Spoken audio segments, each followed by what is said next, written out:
10 string, you have to tune it a little low. Try to.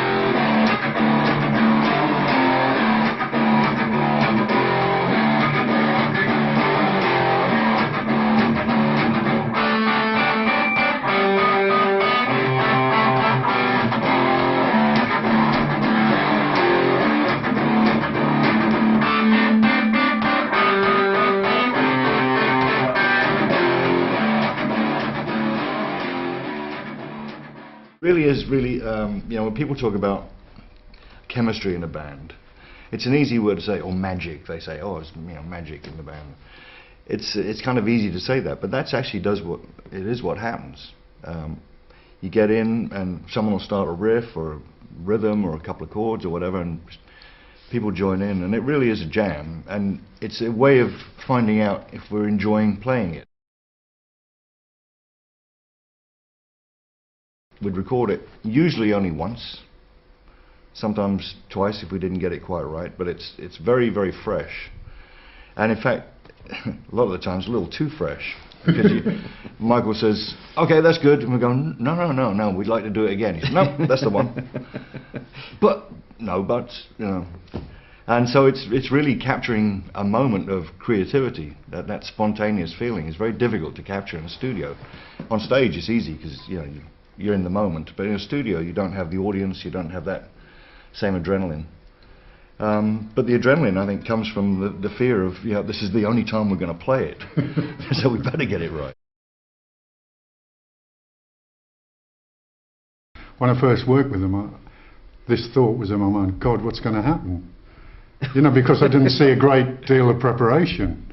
Nobody seemed very concerned about the material. You know, I didn't hear one word about, oh, I've got this or that.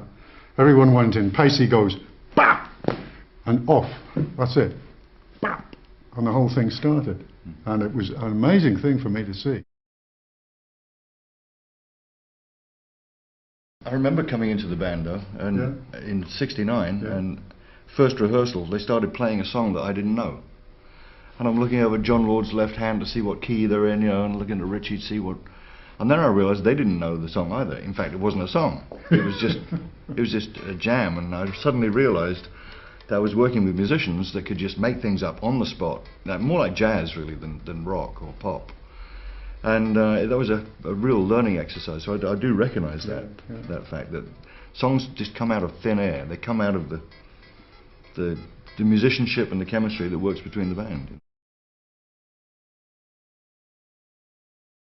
He has the ability to make good decisions that may not agree, may not always agree with them, but, you know, if, for example, we're doing a song, well, should we go to the F or should we go to the B flat? And he thinks B flat, he thinks F, I don't know, I think we should go to the D, and sometimes that'll take hours to figure that out. Michael will come in and go, I like the F, but we're going to the B flat. So it's over in seconds, so it cuts out a lot of time, you know. He's a good arbiter. Oftentimes, yeah, we're torn between doing it the right way and the way the other guys want to do it. If you wanted to warm up, you better turn the guitar down, because otherwise it's going on the record.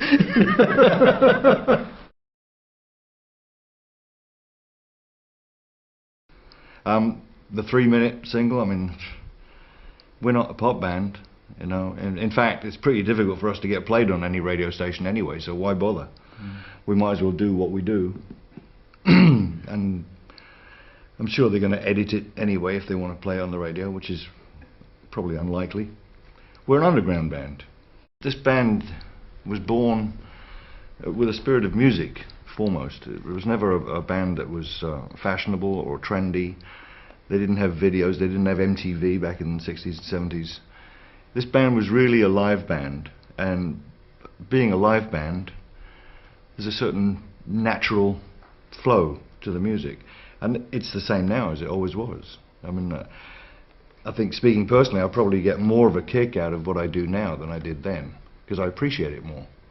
Back then, it just, you know, I just didn't think about it so much. Now I'm aware that I've been doing it for so long that I'm actually very lucky and very blessed to be still doing something that I really love. So I think I appreciate it more. But I think that spirit of music, of let's have a bit of fun, is still there. So there's no difference really. In fact, it's probably more fun now than it was then.